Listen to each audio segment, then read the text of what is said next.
না জেনে ভুল বলেছেন নাকি জেনে বুঝে? হ্যাঁ, স্বরাষ্ট্রমন্ত্রী অমিত শাহ প্রাক্তন প্রধানমন্ত্রী জওহরলাল নেহরুকে নিয়ে ভুল তথ্য পেশ করলেন সংসদে।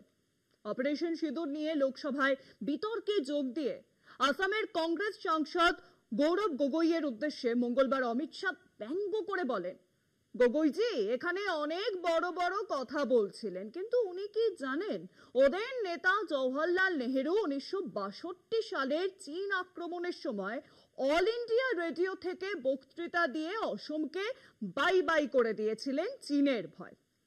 কিন্তু বিশেষজ্ঞরা বলছেন এরকম কথা নেহেরু আদৌ বলেননি। সত্যি মিথ্যে নিজেই দেখুন। অমিত শাহ চীন আক্রমণের সময় নেহেরুর যে রেডিও বক্তৃতা কথা বলেছেন সেই বক্তৃতা পাওয়া যাবে জওহরলাল নেহেরুর নির্বাচিত রচনা সংগ্রহের ৭৯তম খণ্ডে।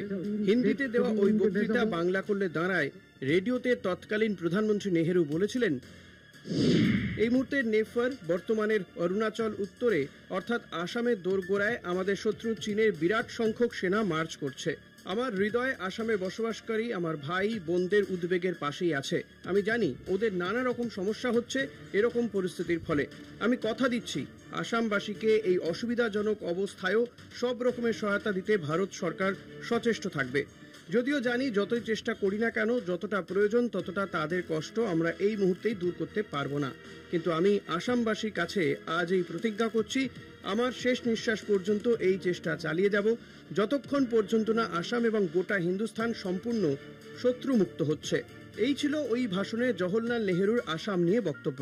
জেএনইউ এর Jawaharlal Nehru institute of advance স্টাডির ডিরেক্টর আদিত্য মুখার্জি এই নিয়ে সংবাদ মাধ্যমকে বলেছেন, নেহেরু 1962 সালে চীনের ভারত আক্রমণের সময় রেডিও বক্তৃতায় আসামকে বাই বাই করে দিয়েছিলেন বা চীনের হাতে ছেড়ে দিয়েছিলেন, তথ্য এমন কথা বলে না।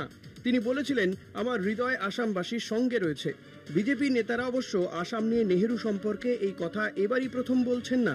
গত বছর নির্বাচনী বক্তৃতায় আসামের লখিমপুরে অমিত শাহ বলেছিলেন, অরুণাচল আসামের মানুষ চিরকাল মনে রাখবে নেহেরু চীনে ভারত আক্রমণের সময় কি বলেছিলেন আসামবাসীর উদ্দেশ্যে।